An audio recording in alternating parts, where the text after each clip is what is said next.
So we're here at Pack Rat Annie's in Nelson, BC, and recently an obsession of mine has been this little YouTube video show going on. Amoeba Records does it. It's called What's in My Bag, and people go record shopping and then they show you what they buy. So I'm gonna go into Pack Rat Annie's here in Nelson. I'm gonna buy some records and we're gonna go back to my place and I'll show you what we got and also go over some stuff in my personal collection that's, you know, amazing and you should have it. So here we go. What's in my bag? Nelson, BC, Pack Rat Annie's edition.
So we're back home now. This is my little studio area where I sometimes make music and play music. I got my little record player right there.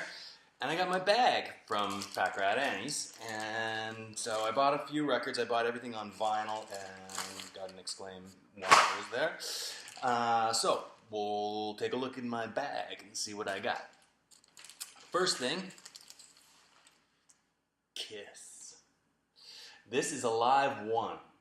So I've actually had a few different copies of this over the years, but I don't have it right now, so I thought I'd pick it up, and it was in good shape. It's a double album. There are liners and some notes on the 3 Kiss albums that were released previous to the live record.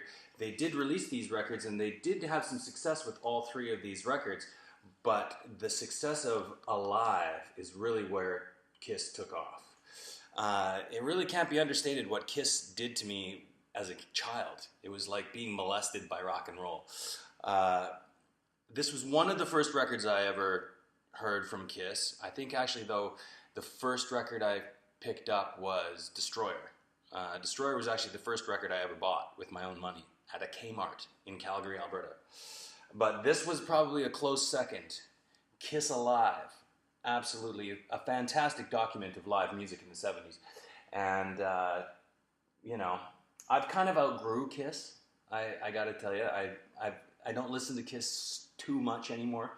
But, again, their influence on me as a youngster changed the game for me. I really needed to become some sort of a rock and roller after being introduced to Kiss. So there's Kiss. Okay, what else we got here? Let's check it out here. Let's go into the bag.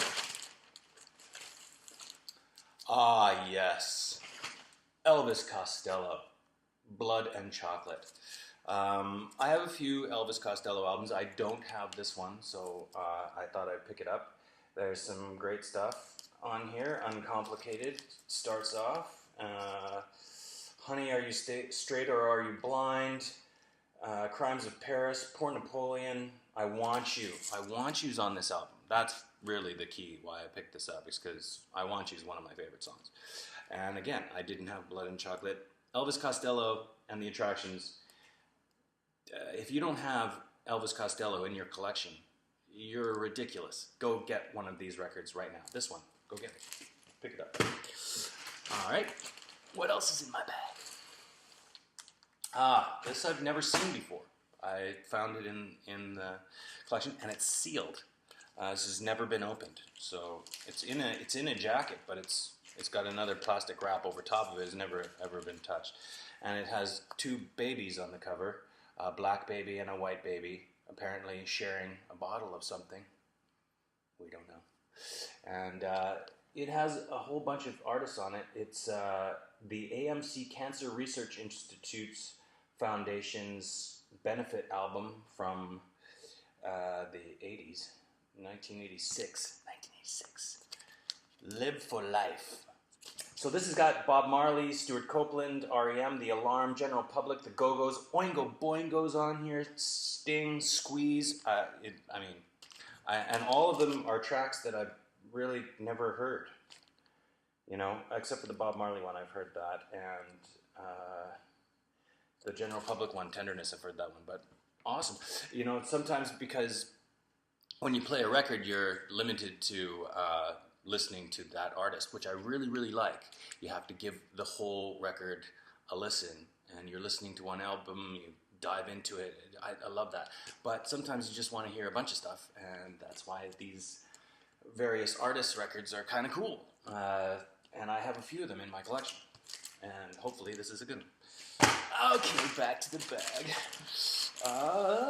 Okay, so as many of you know, I have been cast in the production of Grease that's going on here in Nelson in May, at the end of May, May 24th to the 27th. Tickets are available at thecapitaltheatre.ca kind of thing, and you should go. So I've been obsessing over music from that era, and the crooners and stuff like that. I've been listening to like a lot of like Frank Sinatra and Dean Martin and Tony Bennett and artists like that, just to kind of get into the character of the teen angel that I'll be playing. So I've been loving music from that era, and I found this. Greased Lightning. Oh, yeah, Greased Lightning. So this has nothing to do with Grease, nothing at all. The only thing it has to do with Grease is that it's inspired by Grease, I suppose, and it's got a bunch of artists on it that are from that era.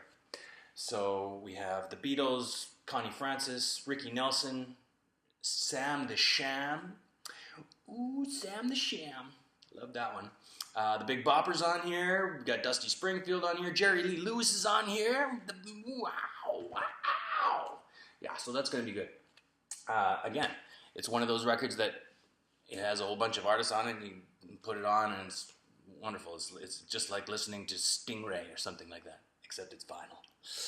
And finally, again, because I love these variety albums, various artist albums, Animal House, the original film soundtrack.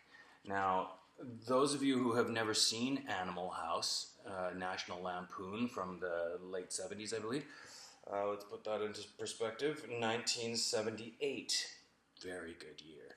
1978, Animal House, the soundtrack, killer. Absolutely awesome. It was kind of what got me into soul music in the first place. You know, I was a kid. I didn't really know too much about Motown and soul music and that kind of stuff. But this record sort of threw it all out there on the table for me, and I loved the movie. The movie is fantastic fun. I mean, if you haven't seen it, go out and rent the VHS tape of Animal House. It's fantastic.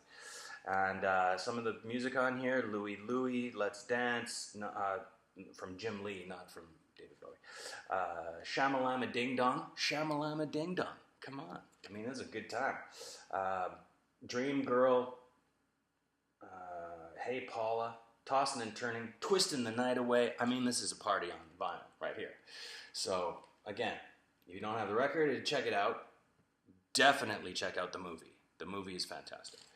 Okay, so that's what I got at Pack Rat Annie's. Now, I've pulled out a little bit of vinyl from my collection here. I have tons of weird stuff in here. When Lisa and I combined our record collections together, we ended up with a ton of Barbra Streisand for some reason, and some odds and ends in the classical department, and some really interesting jazz, and just some amazing stuff. But it was her collection that was kind of really interesting to me, and I found a couple things in here. sure. First of all, though, another recent purchase for me. David Bowie's Hunky Dory. This has some unbelievable songs on it. This, I believe, was from Bowie's most creative and interesting period. It was just a time that he was truly inspired. And with songs like Changes, Pretty Things, Life on Mars, possibly his best song ever. Quicksand, really interesting tune that he probably doesn't play very often, but awesome. Queen Bitch is on here. Andy Warhol's on here. It's just all the way through. Classic as you can get. The master, the alien, the greatest of all time, David Bowie.